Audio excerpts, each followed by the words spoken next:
warahmatullahi wabarakatuh. Halo semuanya, kembali lagi di Podtren, podcast pesantren, yang dimana kita bisa sharing, caring tanpa rarungsing, dan tentunya juga inspiring. Yeay!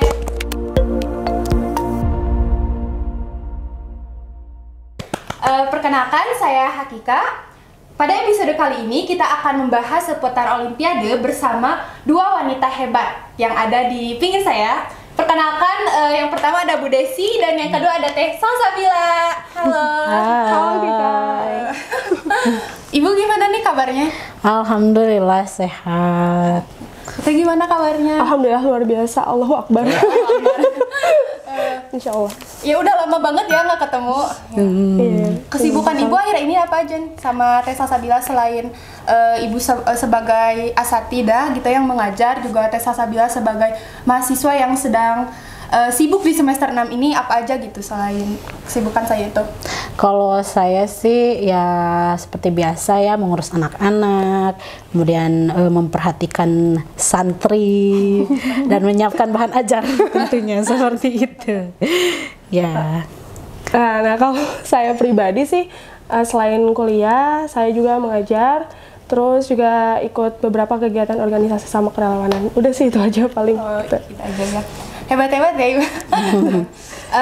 Jadi teman-teman, Bu Desi dan Teh Salsabila ini merupakan Bu Desi merupakan guru di PPI 31 Banjaran, yang mana pada tahun 2018 pernah membimbing Teh Salsabila Fitri dalam ajang Olimpiade gitu sampai bisa menjuarai tingkat nasional. Tentunya tidak asing ya, karena itu waktu tahun 2018 booming banget.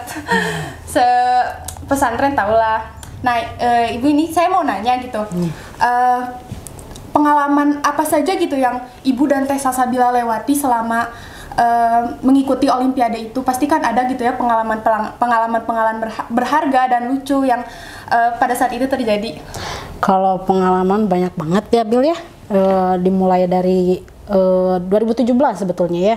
2017 kita mulai dari lomba Geosak. Geosak itu Asian National Geographic Competition lah kayak gitu di UPI ya, waktu tahun 2017, yang dimana kita kalau misalnya ikut lomba tersebut ada beberapa tahapnya ya. Yang pertama kita ikut tahap pertama seleksi video tentang mengangkat suatu tema, seperti misalnya yang kita usungkan adalah energi terbarukan ya, geotermal yang ada di Pangalengan ya, Wayang Windu kayak gitu. Kemudian dalam prosesnya juga kan melibatkan berapa banyak orang gitu ya, seperti ya bukan hanya yang ikutan Olimpiade saja gitu ya, namun melibatkan beberapa santri juga, seperti ada Krisyanto, ada Ihsan, ada Petriani Solihat, ada Niska, ada Sandra Jihan ya yang ikut Olimpiadena, dan siapa? Salsabila tentunya gitu ya.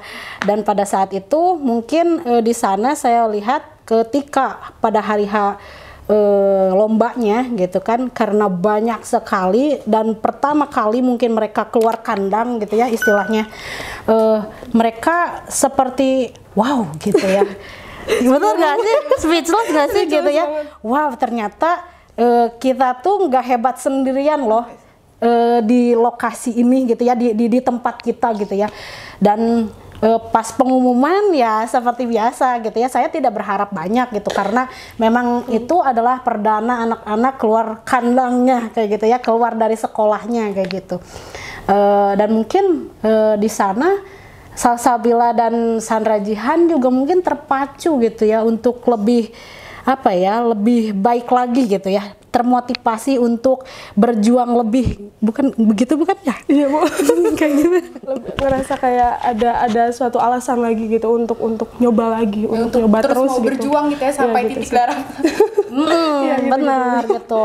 Kemudian di situ nggak berhenti di Geosak, kita itu ikutan KSM. Waktu itu kita nggak ikutan KSN karena mungkin kurang informasi juga ya. Tapi kita terjun langsung ke KSM. Nah di KSM juga kita nggak terlalu berharap banyak sih sebetulnya ya. Yang penting melakukan yang terbaik yang kita bisa kayak gitu ya. Dan pada saat itu saya kebetulan nggak bisa nganter tuh waktu pas ke kabupaten. Nah, karena mudik gitu ya kalau nggak salah. Nah, tiba-tiba pas di Banten saya dapat kabar gembira, wah Salsabila katanya juara 1. Alhamdulillah.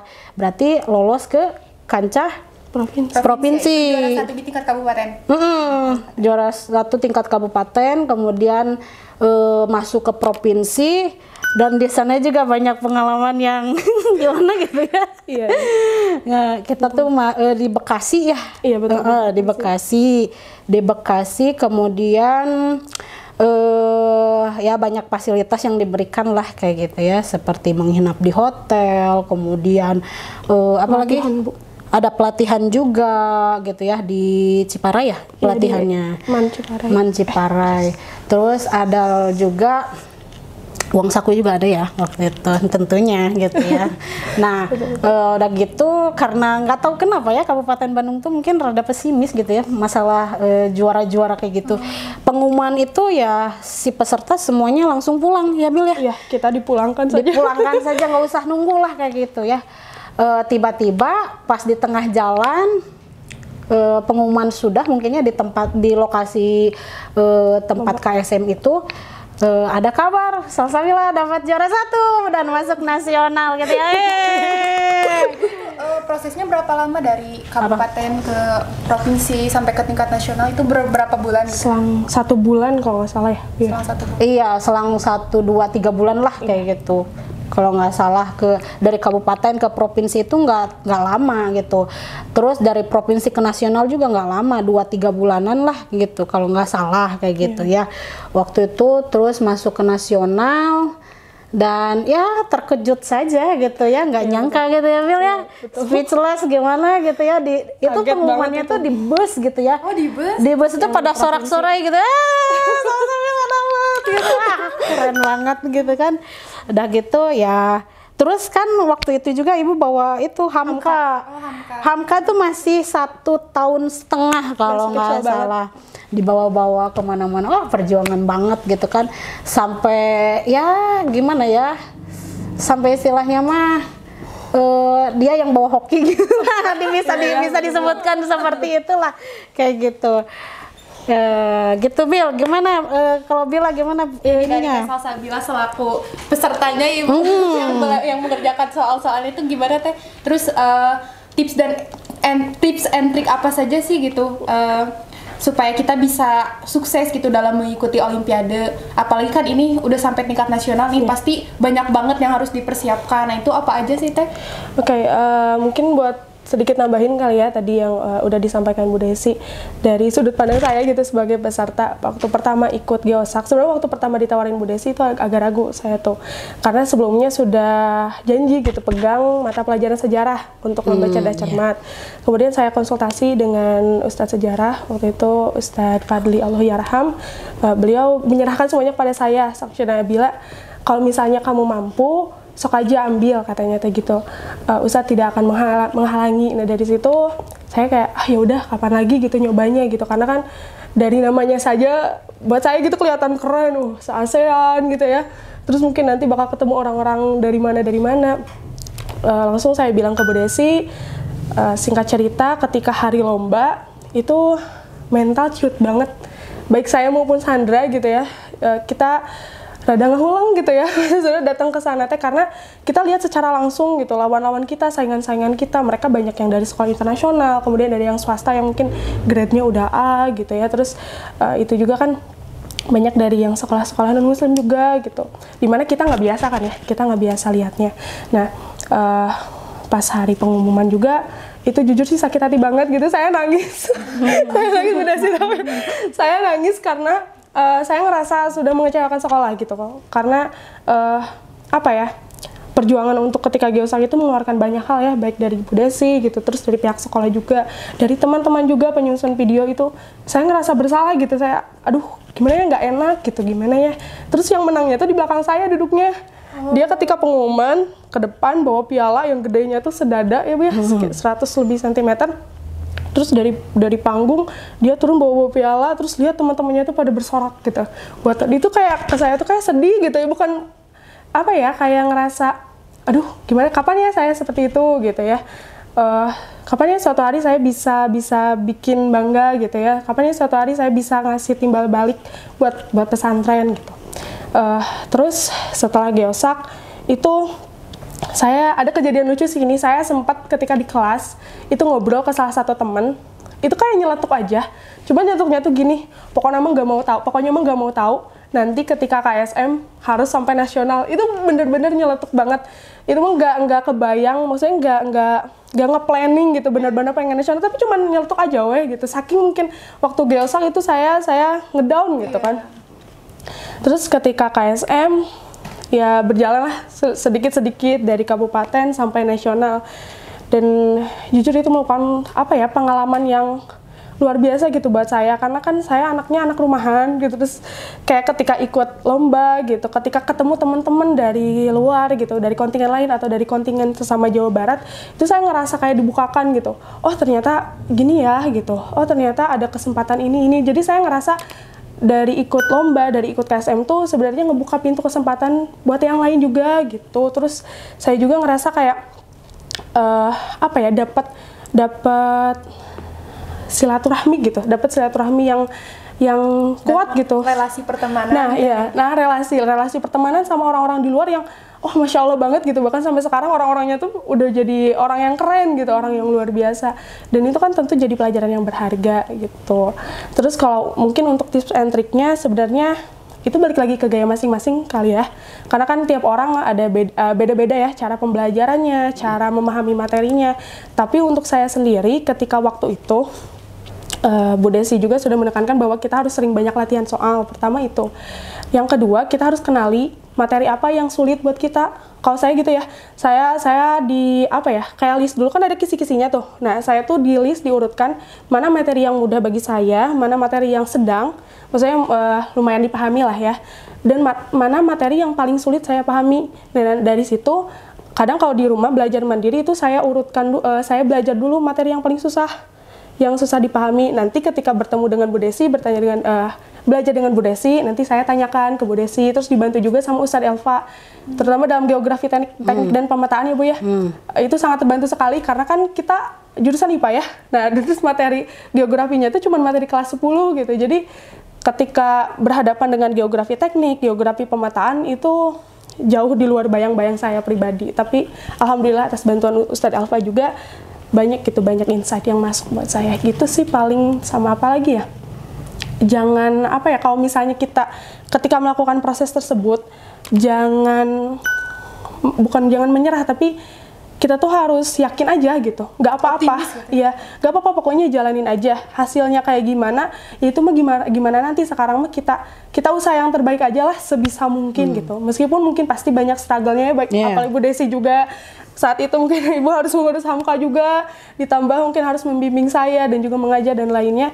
Tapi ya yang penting mah jalanin aja gitu. Saya selalu ingat Bu Desi selalu bilang, "Bil jangan takut, batur ge, mamna jeung sangu." Bahkan sama-sama makan nasi gitu ya.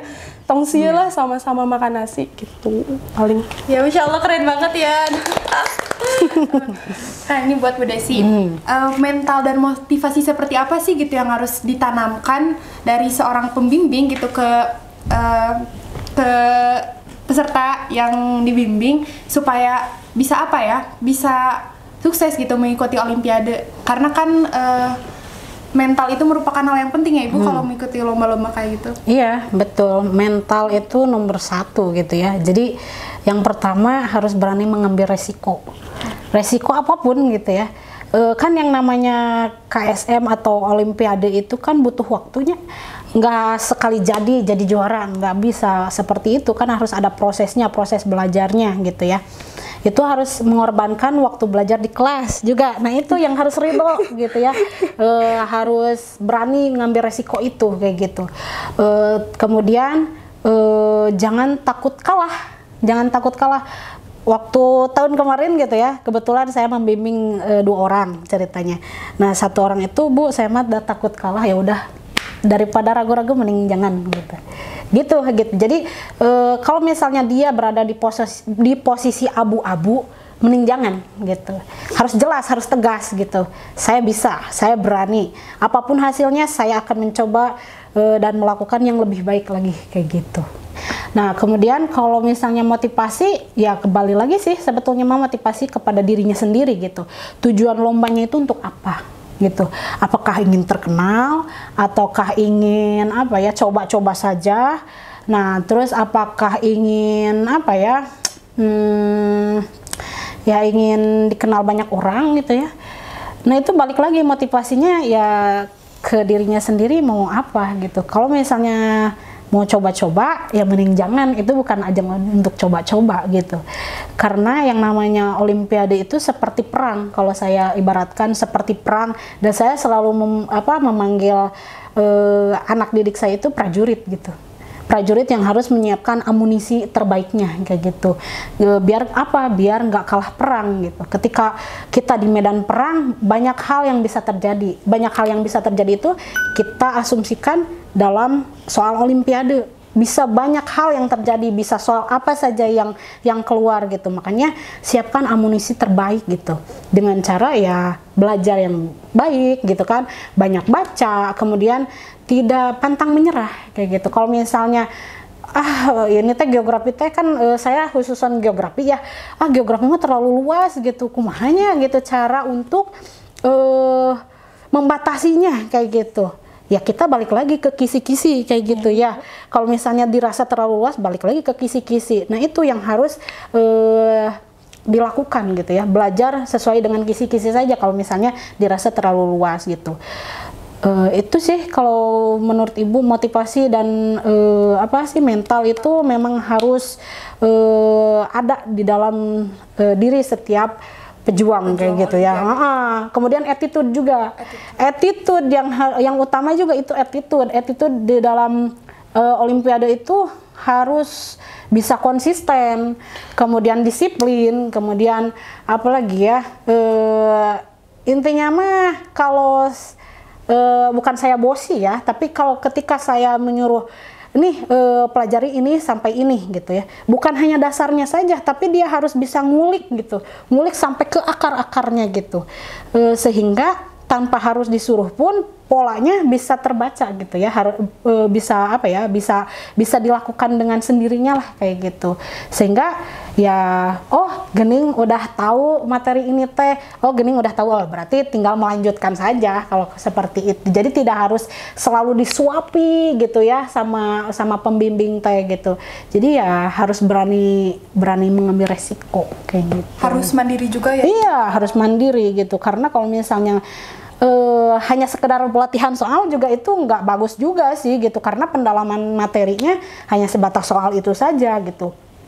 Makanya ngulik, kata Ibu juga kan tadi, berani mengulik segala sesuatu ya, memang itu melelahkan sih sebetulnya, tapi kita berjuang lebih daripada yang lain itu kan hasilnya akan lebih juga gitu untuk kita kayak gitu ya. Jadi sekeras apapun usaha kita pasti nanti akan menghasilkan hasil yang manis gitu ya Bu? Iya gitu, pasti proses yang kita jalani sekeras apapun ya hasilnya juga akan sangat manis gitu, yang bisa dirasakan oleh terutama untuk si pejuang itu ya, pejuang olimpiade itu gitu ya. Kalau misalnya saya kan cuma mengarahkan gitu, mengarahkan apa yang harus dilakukan kayak gitu. Jadi istilahnya mah kayak manajer lah kayak gitu ya, kayak pembimbing tuh kayak gitu ya. Nah untuk Teh Salsabila sendiri kan kita di Mualimin tuh jurusannya cuma IPA aja ya, IPA aja. Terus pas kebagian dapet di mata pelajaran geografi, dan tadi kan kata Bu Desi bilang mempelajari geografi itu sampai harus ke akar-akarnya gitu ya. Nah metode pembelajaran kayak apa sih gitu yang Teh Salsabila lakukan gitu pada saat itu, di saat harus membagi waktu untuk belajar yang ke pesantrenan juga, terus yang belajar IPA-nya juga dan geografinya juga gitu. Oke, jujur ya sebenarnya kalau untuk metode belajar dari pihak pesantren gitu ya, memudahkan gitu bagi peserta lomba, karena alhamdulillah Bu masih bisa dispen gitu. Sering banget dispen gitu. Jadi kalau Ustadz mohon maaf gitu. Jadi untuk proses belajar geografi waktu itu alhamdulillah bisa dihitung main lancar lah ya gitu, karena dari sekolah juga memudahkan gitu bagi kita. Untuk metodenya sendiri sebenarnya karena saya kan suka baca ya, saya dari kecil suka baca, Jadi ya saya seringnya baca aja, baca.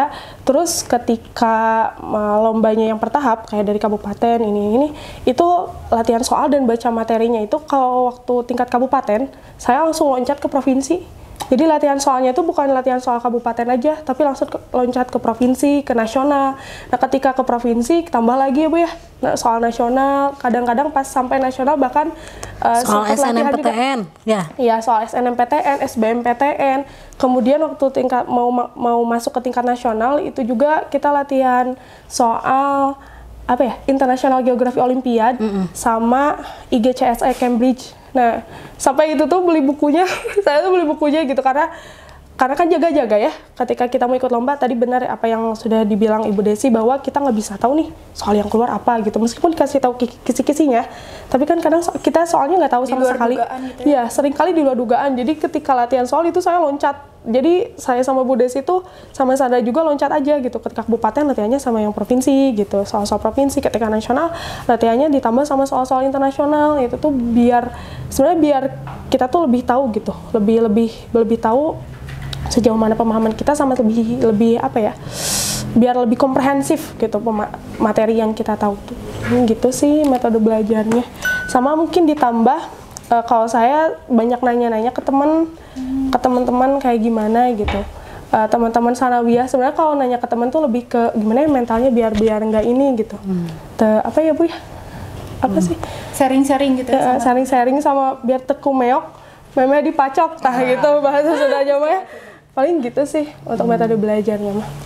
Ya tuh, jadi buat temen-temen yang akan atau sedang berjuang olimpiade, banyakin baca ya, gitu, banyakin baca buku gitu, karena kan membaca itu kunci gitu. Semakin kita tambah banyak bacaan kita, maka wawasan kita juga semakin luas gitu. Nah Ibu, kan setelah Ibu berhasil membimbing Teh Salsabila sampai menjuarai tingkat nasional, menurut Ibu nih seberapa penting sih gitu kita sebagai pelajar mengikuti olimpiade dan dampaknya apa gitu ke diri kita juga, untuk orang lain juga masyarakat sekitar, kalau kita mengikuti lomba-lomba atau olimpiade? Nah, kalau misalnya menurut saya penting banget karena untuk keluar dari zona nyaman sih kalau kata saya gitu ya. Kalau misalnya kita ngerasa pinter nih ya di sekolah, bang pinter nah gitu, tapi belum tentu di luar sekolah kita teh sebanding dengan mereka kayak gitu. Nah, adanya olimpiade, kompetisi gitu, itu untuk menyadarkan kita, oh kita teh masih kurang nih, kita harus setara dengan orang-orang yang di luar gitu. Mereka aja bisa, masa kita enggak gitu kan. Kemudian efeknya bukan hanya ke dirinya sendiri ya gitu ya, ketika misalnya mereka jadi juara ya. Kalau misalnya kalah ya itu mah kan biasa ya, maksudnya teh di dalam perlombaan pasti ada yang kalah, ada yang menang gitu kan ya. Nah, kalau misalnya dia menang terus sampai ke tahap nasional aja ya, kayak Salsabila waktu tahun 2018, itu efeknya bukan hanya ke dirinya sendiri, tapi ke teman-temannya juga, ke sekolah, bahkan ke organisasi Persis juga itu ngaruh banget gitu. Sampai kita waktu itu pada tahun 2018 kalau nggak salah lagi masa-masa akreditasi sekolah. Karena adanya Salsabila jadi juara, sekolah lain pun yang Persis gitu ya, hebat ya Persis kata yang gitu, palinter kayak gitu kata si pengawas, si penilai akreditasinya kayak gitu ya. Berarti itu efeknya luas banget gitu ya, bukan hanya untuk dirinya sendiri gitu. Terus untuk masyarakat juga ya pasti berefek gitu ya. Terutama di tempat tinggalnya Salsabila gitu ya, sampai saya juga diundang di acara penyuluhan KB waktu itu ya.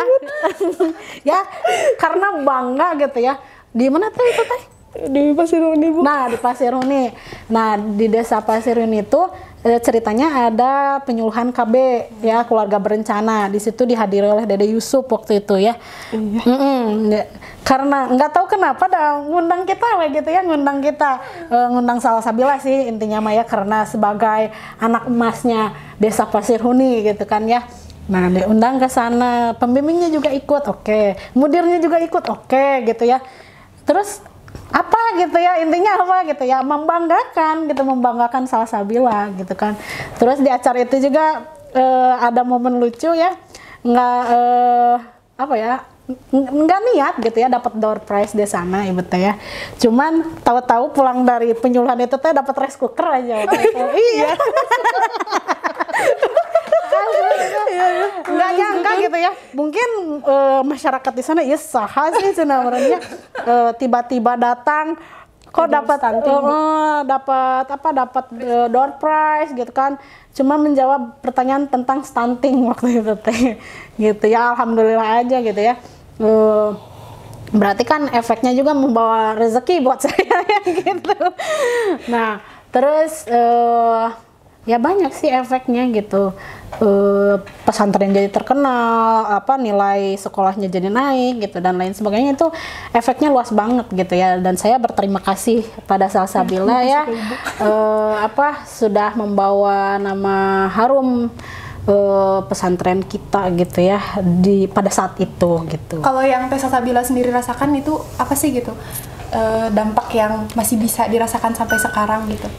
Sebenarnya dampak yang saya rasakan lebih ke mental kali ya, lebih kalau untuk sekarang gitu ya, karena ketika ketika sepanjang perjalanan lomba itu kan memorinya lumayan ya, rasanya lama. tuh rame gitu ya, ada senengnya, ada sedihnya gitu ya, ada rasa gundahnya juga. Dan ketika sekarang saya rasa itu tuh ngebentuk mental saya, pertama itu dampaknya ya, dampak sekarangnya, terus ngebantu juga saya untuk meraih hal lain gitu. Meskipun mungkin bukan dalam bidang lomba tapi dalam bidang lain, misalnya ketika saya ini mungkin masih duniawi ya, kayak ketika saya melampirkan sertifikat gitu ya, sertifikat hasil lomba kemarin, alhamdulillah saya mungkin jadi bagian apa gitu, dan itu cukup memudahkan gitu ya, sangat memudahkan bagi saya. Terus bisa ikutan seleksi beasiswa dan sebagainya, itu sih dampak panjang yang dirasakan gitu. Tapi kalau lebih ke mentalnya mah, saya ngerasa lebih bersyukur aja. Terus saya lebih ngerasa ngerasa banyak pelajaran yang bisa diambil gitu, dan itu tuh kayak ngerasa jadi tuntunan gitu. Selama proses itu tuh kayak proses pembentukan mental ketika lomba tuh selalu menjadi tuntunan saya sampai sekarang gitu. Oh nanti kalau misalnya ngadepin kayak gini jangan kayak gitu ya gitu, harus belajar dari yang lalu gitu sih paling. Iya, membentuk karakter juga ya. Sedikit menambahkan mungkin ya, barangkali ada beberapa yang merasakan. Jadi ini mah intermezzo aja. Jadi dulu waktu kelas 10 itu kan sempatnya santri kita juga alhamdulillah menjadi gerbang utama gitu, jadi gerbang pembuka.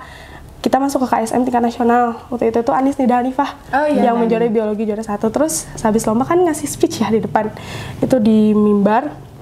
Waktu bayat kalau tidak salah, itu semua santri ngumpul terus kemudian ngasih speech. Itu saya di belakang lagi baris nangis. Saya nangis di belakang, sedih bukan karena iri, enggak.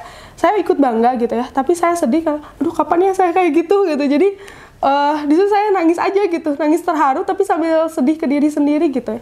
Ini bisa ada gitu ya, bisa ada teman-teman yang ngerasakan, mungkin lihat temennya udah ABCD ya, nggak apa-apa gitu. Barangkali apa yang kita sedihin waktu itu gitu, apa yang kita mimpiin waktu itu ternyata bisa terrealisasi gitu. Dan ketika saya menang gitu, saya ingat lagi kejadian itu, oh iya dulu saya pernah nangis gitu, lihat Anis Nida Hanifah menang karena saya sedih gitu, lihat diri sendiri gitu. Dan dari situ kayak ternyata takdir Allah tuh seindah ini gitu ya, seluar biasa ini gitu. Mungkin emang butuh waktu yang lama, butuh waktu bertahun-tahun, tapi ternyata hasilnya begini gitu. Apa yang sempat dulu kita impikan gitu ya, yang kita dulu tuh cuman bisa mimpi aja gitu, nggak nyangka bisa kejadian, ternyata mungkin atas izin Allah juga dan atas dukungan semua pihak gitu, baik dari pihak pesantren juga teman-teman dan lainnya, ternyata bisa terrealisasi gitu. Barangkali teman-teman juga ada yang sering merasa seperti itu kali ya. Biasanya anak muda kan sering ngerasa insecure dan sebagainya, tapi barangkali apa yang kita insecurein tuh suatu hari kita ada di sana gitu, kita bisa ngegapai titik itu tuh, suatu hari bisa kayak gitu. Karena kan jam terbang tiap orang juga beda-beda ya. Iya betul, ada timelinenya masing-masing kan ya, kayak gitu. Yang penting yakin ya. Iya yakin aja lah, dan cari-cari kesempatan sebenarnya. Kadang banyak kesempatan tapi kitanya ada yang nggak siap, atau kitanya tuh nggak ngeh kalau ternyata itu tuh kesempatan buat kita. Kadang kan sering kayak gitu ya.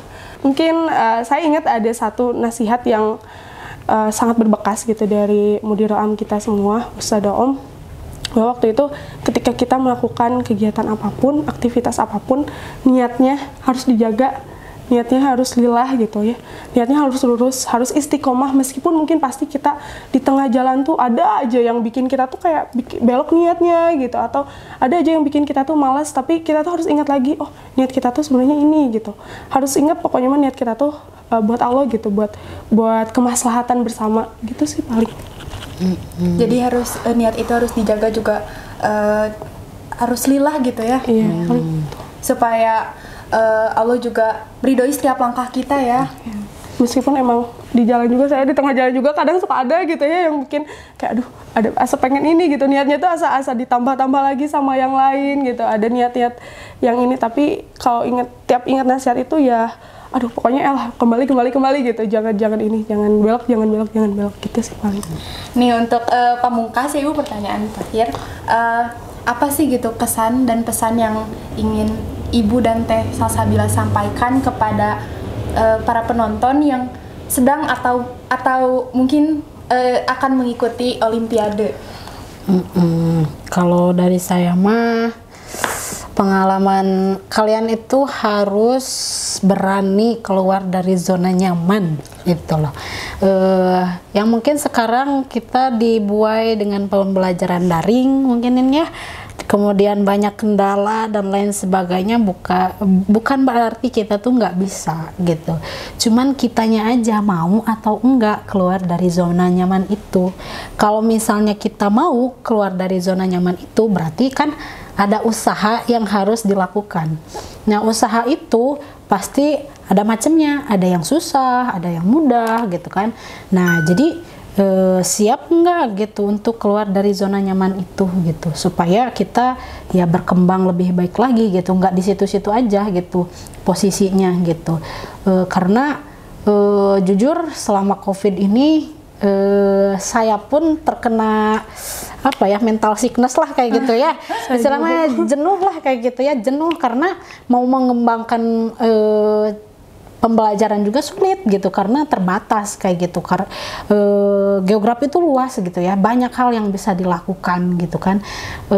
Dengan adanya COVID ini ya saya merasa ada yang membatasi kayak gitu, padahal seru banget lah geografi itu kayak gitu ya, bukan hanya sekedar teori-teori gitu, bahkan kita bisa membuktikan bahwa setiap 100 meter naik ke 100 meter ketinggian itu suhu itu akan turun sekitar 0,6 derajat Celcius misalnya, itu bisa dibuktikan kayak gitu. Bisa kita misalnya merancang praktikum, tapi kan karena ada COVID itu terbatas kayak gitu. Jadi intinya mah kita harus bisa keluar dari zona nyaman yang sekarang sedang digeluti oleh kalian kayak gitu ya. Kalau dari Teh Salsabila sendiri apa aja pesan yang ingin? Kalau dari aku mah intinya ikhtiar, sabar, sama tawakal, udah sih paling itu aja. Iya, sabar dan tawakal. Jadi keren banget ya Allah. Jadi buat teman-teman yang udah menonton podcast kita kali ini dari awal sampai akhir gitu ya, semoga bisa memetik hikmah, juga terinspirasi dari kisah Bu Desi dan Teh Salsabila dalam mengikuti Olimpiade gitu. Nah, untuk teman-teman juga harus bisa dan mau keluar dari zona nyaman ya, karena kalau misalkan kita diem di situ-situ aja, kita nggak akan berkembang gitu. Terima kasih kepada teman-teman yang sudah bersedia menonton dari awal sampai akhir. Juga saya haturkan terima kasih banyak kepada Bu Desi dan Teh Salsabila yang sudah bisa menyempatkan waktunya untuk hadir di podcast kita kali ini. Semoga Ibu dan Teh Salsabila bisa terus berkarya, juga bisa menginspirasi banyak orang ke depannya ya, amin. So, buat teman-teman yang punya request untuk pemateri di podcast selanjutnya, bisa diisi di komen di bawah ini. Saya Hakika Syaukia Imani. Saya Ibu Desi Laila Sari. Saya Salsabila Fitri. Pamit undur diri. Wassalamualaikum warahmatullahi wabarakatuh.